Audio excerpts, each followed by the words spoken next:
UP निकाय चुनाव के दूसरे चरण का प्रचार आज शाम से थम गया। इसको लेकर कानपुर में आज स्टार प्रचारक के रूप में सीएम योगी आदित्यनाथ कानपुर के दक्षिण क्षेत्र के केशव नगर स्थित कमर्शियल ग्राउंड पहुंचे। मुख्यमंत्री के मंच पर पहुंचते ही जय श्री राम के नारे लगने लगे। वहीं योगी आदित्यनाथ ने भी सभी का हाथ हिलाकर अभिवादन किया। सीएम योगी आदित्यनाथ के साथ मंच पर विधानसभा अध्यक्ष सतीश महाना, मेयर प्रत्याशी प्रमिला पांडे भी मौजूद रहीं, जहां सीएम ने मंच से प्रत्याशी को दोबारा जन समर्थन देने की अपील करी। मेयर प्रत्याशी प्रमिला पांडे के समर्थन में पहुंचे सीएम योगी आदित्यनाथ ने मंच पर पहले प्रत्याशी प्रमिला पांडे को दोबारा मेयर बनाए जाने को लेकर जनता से अपील की। वहीं उन्होंने पूर्ववर्ती सरकारों पर भी जमकर हल्ला बोला। उन्होंने तीखे प्रहार करते हुए कहा कि पहले कानपुर में कट्टे बना करते थे, दंगे हुआ करते थे, लेकिन आज कानपुर में उत्सव बनते हैं। युवाओं के हाथ में जहां कट्टे हुआ करते थे तो वहीं आज उनके हाथ में टैबलेट्स हैं। सीएम योगी ने कहा कि कानपुर में कनेक्टिविटी बढ़ने से अब प्रोडक्टिविटी भी दिखाई पड़ रही है। जल्द ही नए एयरपोर्ट का उद्घाटन होना और रिंग रोड भी बनाई जा रही है। अपराध का अब यूपी में नामो निशान नहीं है। हर कोई सुरक्षित अपने आप को महसूस करते हुए दिखाई दे रहा है, जबकि पूर्ववर्ती सरकारों में अपराध अपनी चरम सीमा पर था। आज प्रदेश में अब नो कर्फ्यू, नो दंगा, यूपी में है सब चंगा। उन्होंने कहा कि जल्द ही नया टर्मिनल का उद्घाटन होगा। वहीं काशी विश्वनाथ और अयोध्या मंदिर के बाद अब पनकी मंदिर को कॉरिडोर के रूप में स्थापित किया जाएगा। और महापौर पद के प्रत्याशी निवर्तमान महापौर श्रीमती प्रमिला पांडे जी, भारतीय जनता पार्टी के सभी वरिष्ठ पदाधिकारीगण और कानपुर से जुड़े हुए सभी मेरे उपस्थित भाइयों बहनों, कानपुर पनकी वाले हनुमान जी मंदिर के साथ ही मां गंगा का सानिध्य कानपुर को सदैव प्राप्त होता रहा है। भाइयों बहनों, कभी कानपुर ने देश के अंदर अपनी एक पहचान बनाई थी और कानपुर की पहचान देश के टेक्सटाइल हब के साथ ही देश के सबसे बड़े औद्योगिक नगरों के रूप में कानपुर की अपनी एक पहचान थी। पिछली सरकारों ने कानपुर की जो उपेक्षा की, आप किसी से छुपी हुई नहीं है। मां गंगा जो हम सबकी आस्था है, हमारी अस्मिता है, हम सबकी पहचान है, पिछली सरकारों की उपेक्षा के कारण अकेले सीसामऊ में 14 करोड़ लीटर सीवर कानपुर का मां गंगा में गिरा करके मां गंगा के अस्तित्व पर प्रश्न खड़ा करने का प्रयास हुआ था। भाइयों बहनों, जब नमामि गंगे परियोजना का कार्य प्रारंभ हुआ और आदरणीय प्रधानमंत्री जी के इस विजन को जमीनी धरातल पर उतारने के अभियान के कार्यक्रम को आगे बढ़ाया गया, उस समय समाजवादी पार्टी की सरकार प्रदेश में थी और पहले 2 वर्ष तक समाजवादी पार्टी ने कुछ भी कार्य अभियान का आगे बढ़ाने में कोई रुचि नहीं ली।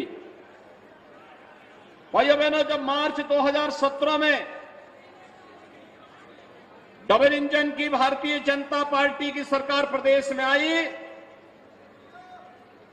आज सीसामऊ जो सीवर 14 करोड़ लीटर सीवर प्रतिदिन जिस सीसामऊ नाले से गिरता था, आज वहां पर एक बूंद भी मां गंगा में सीवर नहीं गिरता है, बल्कि सीवर का जो पॉइंट था वह सेल्फी पॉइंट में बदल करके मां गंगा को फिर से पुनर्जीवन देने का काम कानपुर के अंदर किया गया है। कानपुर आज अपनी एक नई पहचान के लिए आगे बढ़ रहा है। और भाइयों बहनों, कानपुर फिर से अपनी पहचान को स्थापित कर रहा है। ये वही कानपुर है भाइयों बहनों, जिस कानपुर के बारे में लोगों के मन में अनेक आशंकाएं थी, अनेक किंवदंतियां कानपुर के साथ जुड़ गई थी, क्योंकि जो लोग कार्य नहीं करते वे अफवाह का सहारा लेते हैं, वे लोग किंवदंतियों का सहारा लेते हैं, उनको पुरुषार्थ पर विश्वास नहीं, कार्यों पर विश्वास नहीं, उन्हें तो कारनामों पर विश्वास होता है। और यही कार्य कानपुर में भी होता रहा, यही प्रदेश में भी होता रहा। और सपा, बसपा और कांग्रेस की मिली जुली सरकारें जब देश में थी, या कांग्रेस की सरकारें जब देश में थी, तो देश के लिए भी यही कारनामे ये लोग करते रहे। 14 के पहले का भारत कानपुर की प्रोडक्टिविटी को आगे बढ़ाने में भी अपना योगदान दिया है। आपने देखा होगा विगत वर्ष ही प्रधानमंत्री जी के सानिध्य में पब्लिक ट्रांसपोर्ट का बेहतरीन साधन कानपुर को मिला है, मेट्रो। और मेट्रो के सेकंड फेज का काम भी युद्ध स्तर पर चल रहा है। उस कार्य के लोकार्पण कार्यक्रम में भी हमें फिर से कानपुर आना पड़ेगा। भाइयों बहनों, समाजवादी पार्टी की सरकार के समय से कानपुर में कट्टे बनते थे, कट्टे। और आज तो कानपुर डिफेंस कॉरिडोर का एक नया नोड तैयार हो रहा है। देश की रक्षा उत्पादन का एक नए केंद्र के रूप में कानपुर अपनी पहचान बना रहा है। यह है नया कानपुर।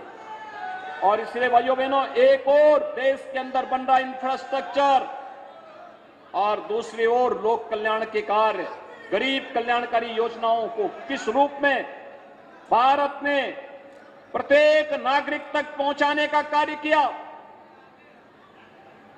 भाइयों बहनों, नए भारत का ये नया उत्तर प्रदेश है।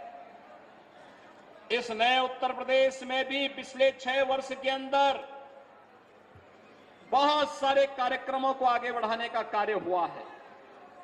ये नया उत्तर प्रदेश है। इस नए उत्तर प्रदेश को उसकी पहचान दिलाने के लिए आज जो कार्यक्रम हुए हैं, आज उत्तर प्रदेश में नो कर्फ्यू नो दंगा, यूपी में है सब चंगा। आज कर्फ्यू नाम की कोई बात सुनते हैं आप लोग? आज कोई दंगा होता है? आज भाइयों बहनों, दंगा और कर्फ्यू नहीं, कोई उपद्रव नहीं। आज तो उत्सव हो रहे हैं, उत्सव। कहीं दीपोत्सव, कहीं दीपावली का उत्सव, कहीं रंगोत्सव। ये सभी हमारी पहचान बन रहे हैं। हर जिले में उत्सव किए जा रहे हैं। हर जनपद का, हर नगर का महोत्सव, ये उसी उत्सव के प्रतीक हैं। और इसीलिए उत्तर प्रदेश में अब उपद्रव नहीं, उत्तर प्रदेश में अब उत्सव का माहौल है। विकास की एक प्रक्रिया को आगे बढ़ाने का कार्य हो रहा है। उत्तर प्रदेश आज के दिन पर सबसे ज्यादा एक्सप्रेस हाईवे रखने वाला राज्य है। पूर्वी उत्तर प्रदेश को जोड़ने वाला पूर्वांचल एक्सप्रेस हाईवे, बुंदेलखंड को जोड़ने के लिए बुंदेलखंड एक्सप्रेस हाईवे, प्रदेश के 2 महानगरों को जोड़ने के लिए कानपुर और लखनऊ को जोड़ने के लिए Kanpur Lucknow greenfield express highway पर कार्य युद्ध स्तर पर चल रहा है।